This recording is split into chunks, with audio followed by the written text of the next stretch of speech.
아멘. 우리 앞뒤좌우로 한번 인사하겠습니다. 사랑합니다. 감사합니다. 축복합니다.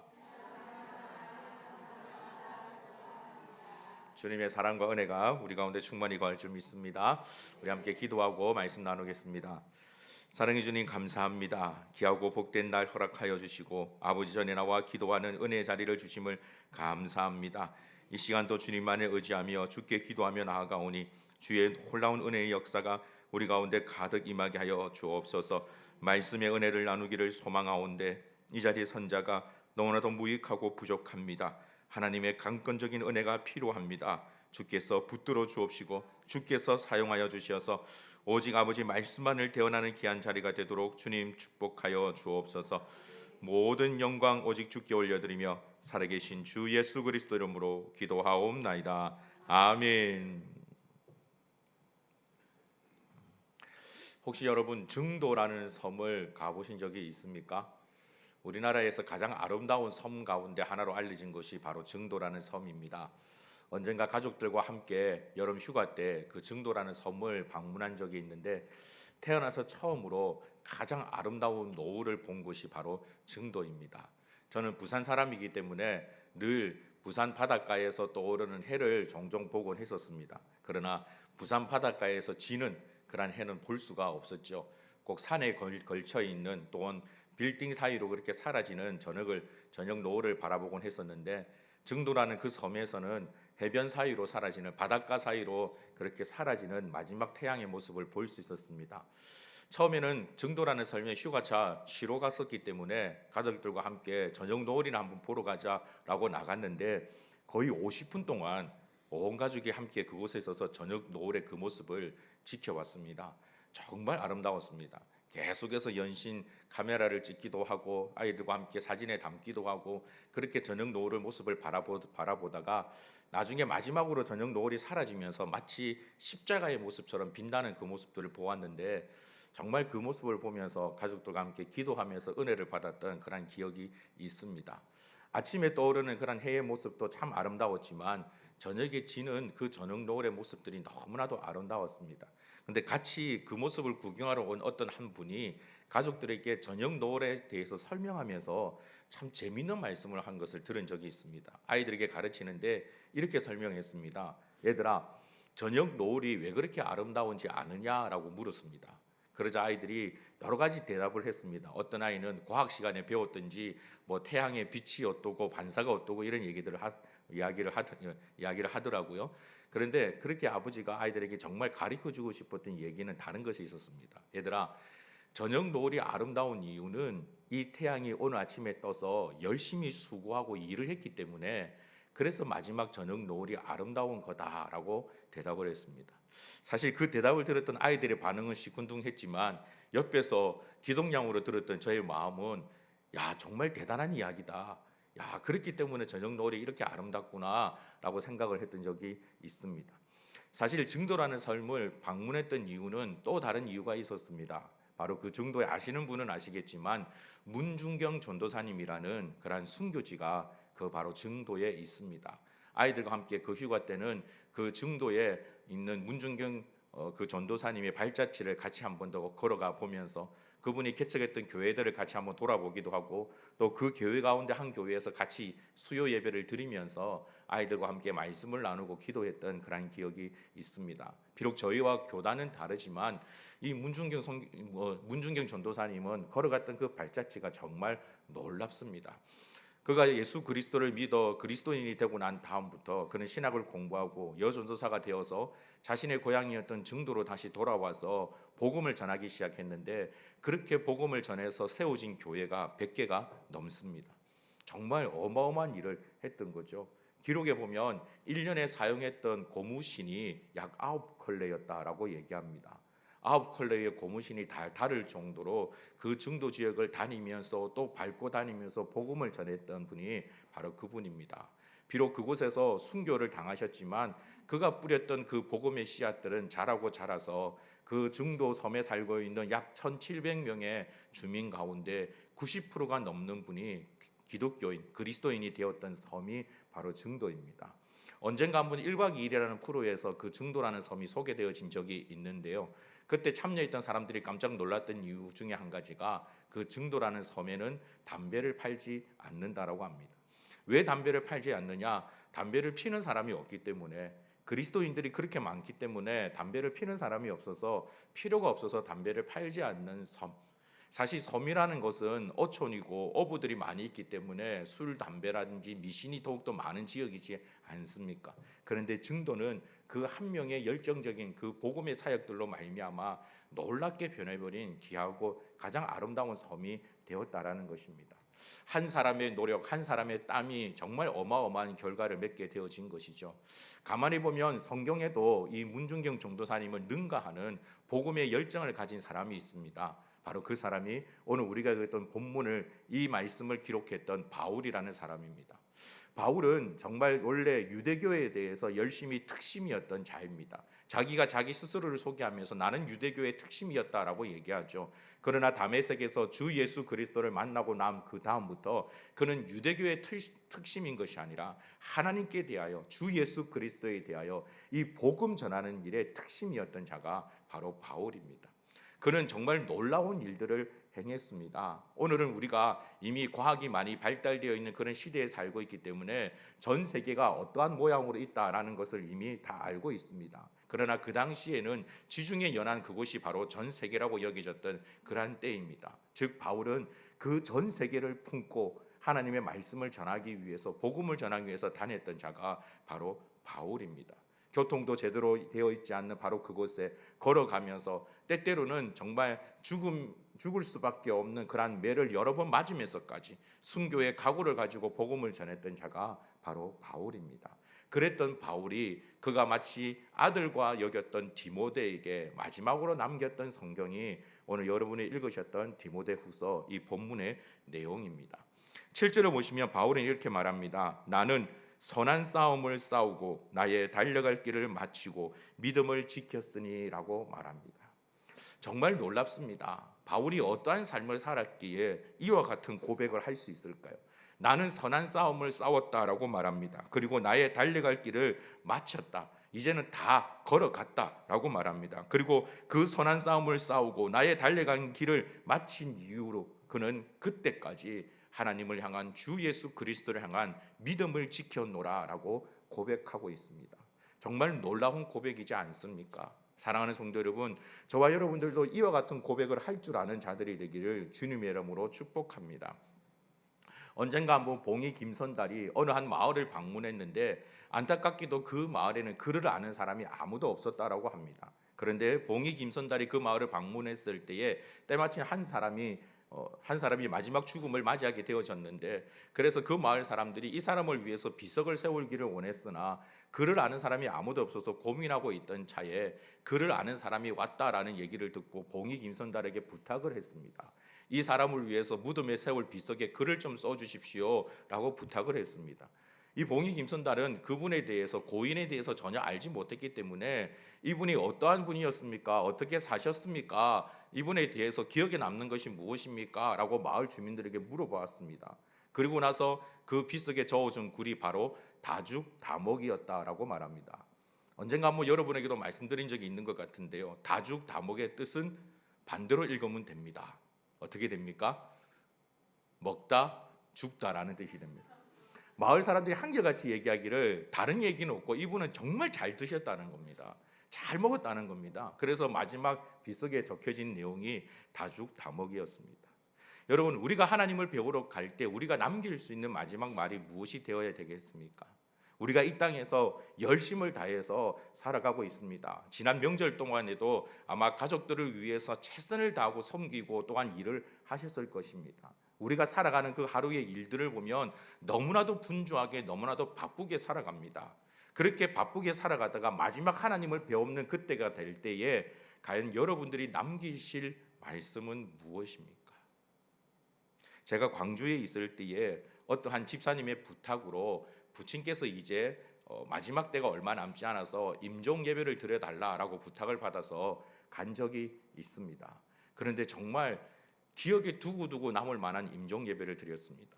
대부분의 임종 예배는 가보면 대상자인 분이 이제 마지막 때이기 때문에 거의 이제 힘이 없이 베드에 누워 계셔서 간신히, 때때로는 전혀 반응도 하지 못하는 그런 때가 대다수입니다.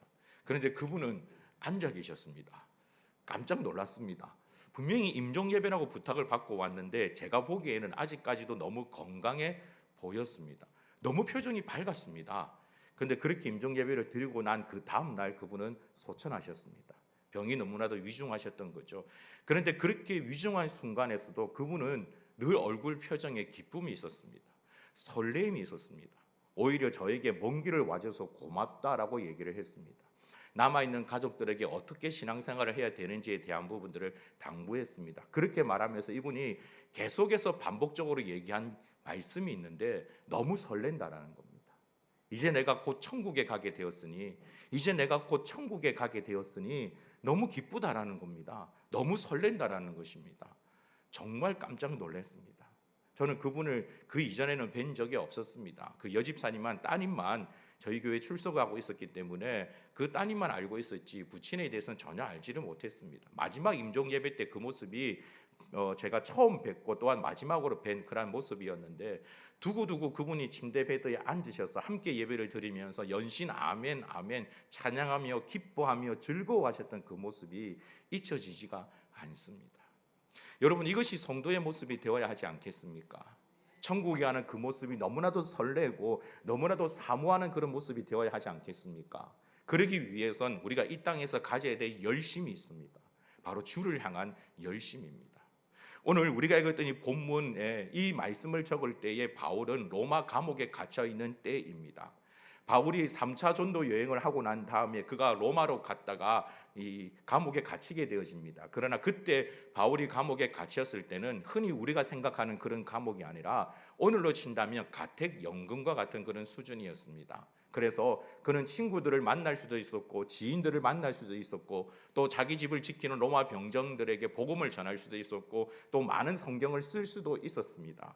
그러다가 바울이 약 65년경에 주 65년경에 잠시 풀려났다가 주 66년에서 67년 사이에 다시 체포가 되었는데, 그때 바울이 체포가 되었을 때는 지하 감옥에 갇혔습니다. 쇠사슬로 묶여서 지하 감옥에 갇혔습니다. 그때에 로마를 다스렸던 황제가 네로 황제입니다. 바울은 바로 앞날을 알 수 없는 순간에 처해졌습니다. 어느 때에 죽게 되어도 도저히 이상할 것이 없는 그런 순간이었습니다.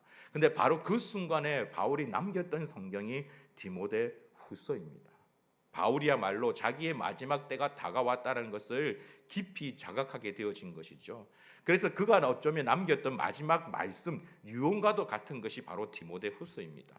그런 바울이 말하기를 나는 선한 싸움을 싸우고 나의 달려갈 길을 마치고 믿음을 지켰다라고 고백하고 있는 것입니다.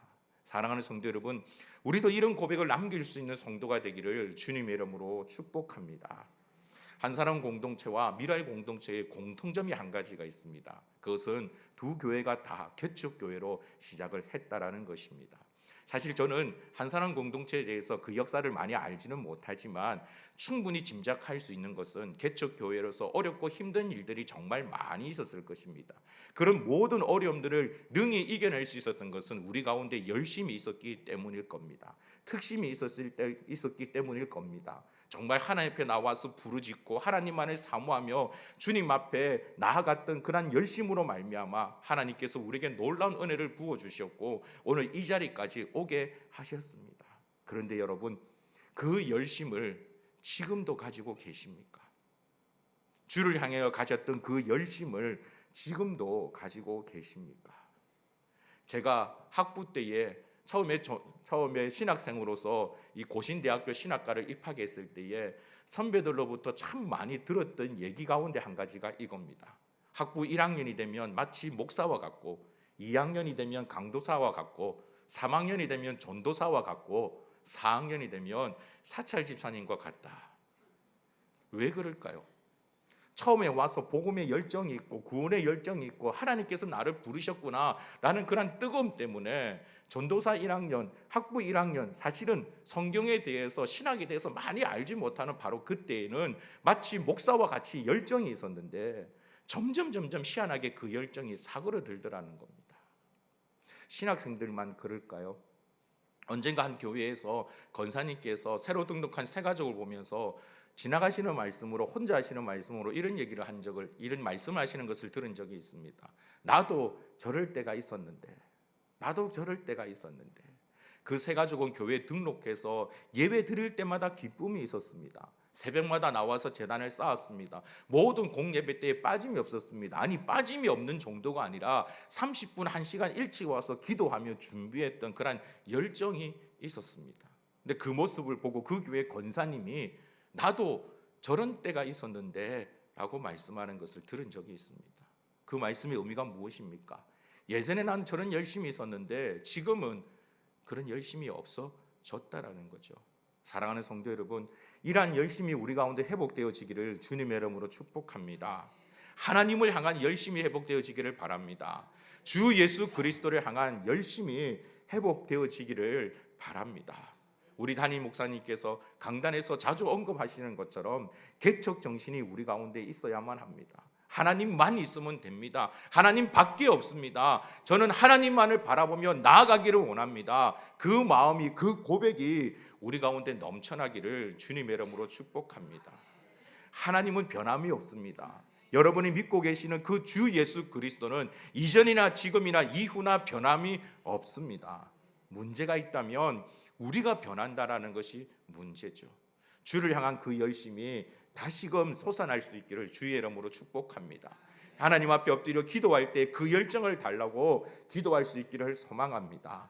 언젠가 저와 여러분들도 바울처럼 마지막 때를 맞이하는 때가 있을 것입니다. 그때 우리 주변에 있는 지인들에게, 우리 가족들에게, 자녀들에게 바울처럼 이런 고백을 할 수 있다면 얼마나 좋을까요?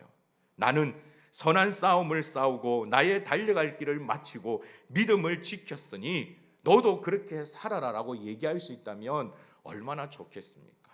그 마지막 순간에 아들아, 딸아, 내가 돌이켜보니 참 나에게는 이러이러한 아쉬움들이 참 많구나. 내가 조금 더 열심히 예배를 드렸더라면, 내가 조금 더 주를 위해서 애썼더라면 라는 그런 아쉬운 말을 남기는 것보단 바울처럼 당당하게 이런 말씀을 남길 수 있도록 오늘도 하나님 앞에 기도하며 내일도 하나님을 찾으며 모레도 주의 말씀을 붙잡고 나아가는 거룩하고 복된 성도가 되시길 주님의 이름으로 축복합니다. 8절을 보시면 바울은 이러한 고백을 합니다. 이제 후로는 나를 위하여 의의 면류관이 예비되었으므로 곧 의로우신 재판장이 그날에 내게 주실 것이며 내게만 아니라 주의 나타나심을 사모하는 모든 자에게 도니라. 바울이 7절 말씀, 8절 말씀에 기록했던 바울의 본심이 8절 마지막 부분에 있습니다.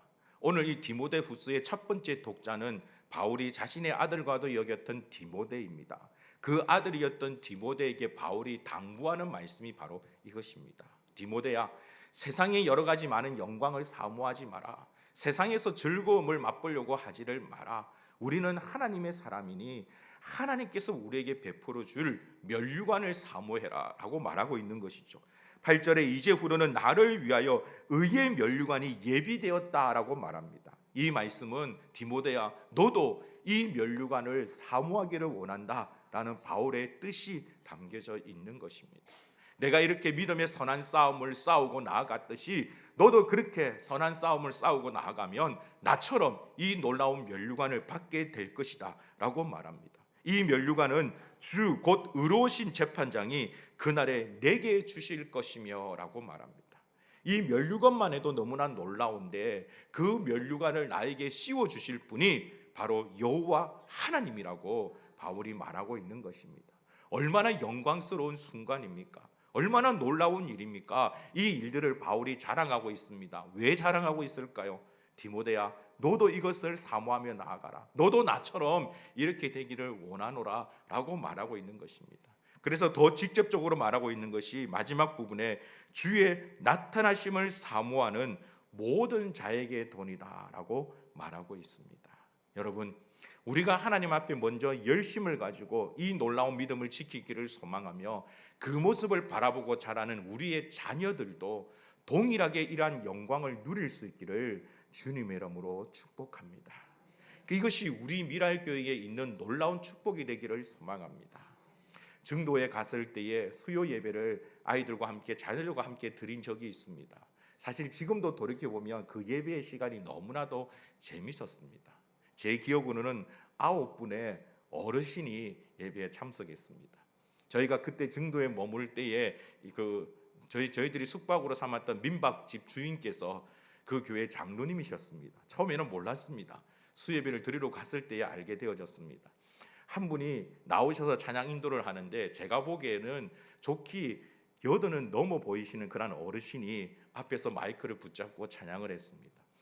드럼을 치시는데 제가 볼 때는 그분도 한 80은 넘어 보이시는 어르신이 드럼을 쳤습니다. 건반, 피아노가 아니라 신디를 건반을 연주를 하시는데 그분도 80 정도 넘어 보이는 할머니 한 분이 건반을 쳤습니다. 그렇게 찬양팀이었습니다. 세 분이 한 30분 정도 찬양을 하는데 놀라운 것은 박자 뭐 여러 가지 부분 전혀 변함없이 제가 볼 때는 4분의 3도 있었고 8분의 6도 있었고 4분의 4도 있었는데 모든 게 다 박자가 똑같았습니다. 더 놀라운 것은 처음부터 끝까지 음정의 변화가 없었습니다. 랩인지 찬양인지 분간하기가 참 힘들었습니다. 근데 더 놀라운 것은 그럼에도 불구하고 은혜가 넘쳤다라는 겁니다. 그런데 아쉬운 것은 그 자리에 예배 드리는데 젊은 사람이 없었습니다. 물론 섬이라는 특징 때문에 그럴 수도 있겠지만 다 나이가 많으신 어르신들 뿐이었습니다. 정말 아쉬웠던 것이 그렇게 예배를 드리고 난 다음에 나오는데 그 9분의 어르신들이 저희 가족들 특별히 저희 아이들을 바라보면서 얼마나 좋아하시는지 얼마나 감사해 하시는지 저희는 그저 휴가차에 잠시 예배드리러 온 것뿐인데 우리 교회에 젊은 사람들이 왔다고 기뻐하시는 그 모습들이 문내 조금 마음이 아팠습니다. 물론 그 문중경 전도사님으로 말미암아 뿌려진 복음의 씨앗으로 그곳에서 배출되어진 목회자들이 참 많습니다. 한국 교회에 큰 영향력을 끼치는 정말 놀라운 목사님들이 참 많이 배출이 되었습니다. 그러나 지금은 사실 그 교회에 내일을 장담하기가 조금은 어렵습니다. 여러분, 우리 미랄 교회는 이러한 교회가 아니라 오늘보다 내일이 더욱더 기대되는 교회가 되기를 주님의 이름으로 축복합니다. 그래서 우리 자녀들에게 우리는 더욱더 기도해야 합니다. 우리 자녀들을 위해서 더욱더 기도해야만 합니다. 세상의 가치를 아이들에게 가르치는 것이 아니라 하나님의 말씀을 가르치면서 나아가야만 합니다. 스카이 캐슬이라는 드라마를 잠시 보았습니다. 잠시 보았는데도 충분히 그 내용에서 말하고자 하는 바가 충분히 짐작이 되었습니다. 그 드라마에서 등장하는 아이의 역할을 맡은 배우들의 표정에는 한결같이 어두움이 많이 있었습니다. 학업만을 내세우는 그런 부모들로 말미암아 지쳐가는 아이들의 모습을 보여주고 있는 것이죠. 그런데 여러분, 과연 그것이 드라마 속에만 있는 내용일까요? 어쩌면 우리 가운데서도 그와 같은 모습이 있지는 않습니까? 아이를 좋은 대학에 보내기 위해서 심지어 주일에 예배 드리는 것조차 못하게 하는 그런 직분자가 있다는 얘기를 들은 적이 있습니다. 사실 직분자뿐만 아니라 언젠가 제가 다른 교회에서 사역을 하고 있을 때에 친한 동생으로부터 한 통의 전화를 받았는데 그 동생이 울면서 했던 고백 가운데 한 가지가 담임 목사님께서 이번 주일에 전 교인들을 대상으로 떡을 대접하셨다라는 겁니다. 야, 떡을 대접한 게 그게 뭐가 슬픈 일이냐라고 그랬더니 그 담임 목사님의 아들이 연세대학을 합격했기 때문에 떡을 대접했다라는 거예요. 야, 정말 기쁜 일이네, 잘 됐네. 근데 마지막 했던 말이 참 마음이 아팠습니다. 그런데 형님, 저는 그 친구를 지난 1년 동안 한 번도 보지를 못했습니다. 여러분, 정말 우리가 생명 걸고 지켜야 될 것이 바로 우리 다음 세대 아이들인 줄 믿습니다. 그 아이들에게 말씀을 가르쳐야만 합니다. 그 아이들에게 주의 복음을 가르칠 수 있어야만 합니다. 우리가 정말 신경 쓰지 않으면 나도 모르는 사이에 우리 아이들에게 세상의 본만을 가르칠 수 있습니다. 세상의 유익만을 가르칠 수 있습니다. 야, 공부해야지. 공부해서 남준이 너가 열심히 공부해야 너가 좋은 직장에 들어가고 너가 편하게 살 것 아니냐. 맞는 말이죠. 그러나 여러분, 그 가운데 복음은 어디에 있습니까? 그 가운데 주의 말씀은 어디에 있습니까? 우리 미랄교회는 토요일이 되면 아이들이 이곳에 모여듭니다. 참 감사합니다. 너무나도 감사합니다. 그런데 그 모습을 보고 감사해야 된다는 사실이 안타깝습니다. 어떤 교회는 토요일에 아이들이 있으면 야단을 칩니다. 지금이 어느 때인데 토요일에 교회를 오느냐라고 야단을 칩니다. 그런 곳에서 자란 아이들이 예수 그리스도를 향한 믿음의 고백을 가질 수가 있을까요? 우리 미랄교회는 그렇지 않습니다. 그러나 여러분, 그렇다고 해서 마음을 놓을 것이 아니라 더 기도해야만 합니다. 이들이 우리보다 하나님께 더욱더 귀하게 쓰임받는 아이들이 될 수 있도록 기도해야만 합니다. 우리가 앞선 자로서 우리가 줄 수 있는, 우리가 할 수 있는 모든 일들을 다 동원해서라도 이 아이들에게 복음을 가르치며 예수 그리스도를 가르치며 성경을 가르치며 하나님의 나라를 가르칠 수 있는 저와 여러분의 모습이 되기를 주님의 이름으로 축복합니다. 그렇게 나아간다면 하나님께서는 우리 미랄교회를 더욱더 귀하게, 더욱더 아름답게 사용하실 줄 믿습니다.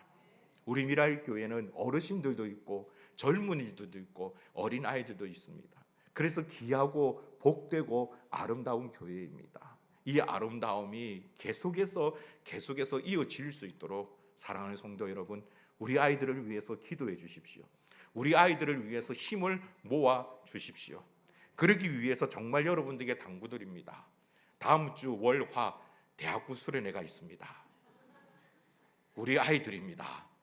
오늘 말씀이 은혜가 된다면 그냥 아멘으로만 그치지 마시고 그 아이들이 가서 더 마음껏 하나님 앞에 기도하며 더 많은 것들을 보고 누릴 수 있도록 여러분 아낌없는 지원을 해 주십시오. 토요일에 우리 주일학교 아이들이 겨울 캠프를 이곳에서 가집니다.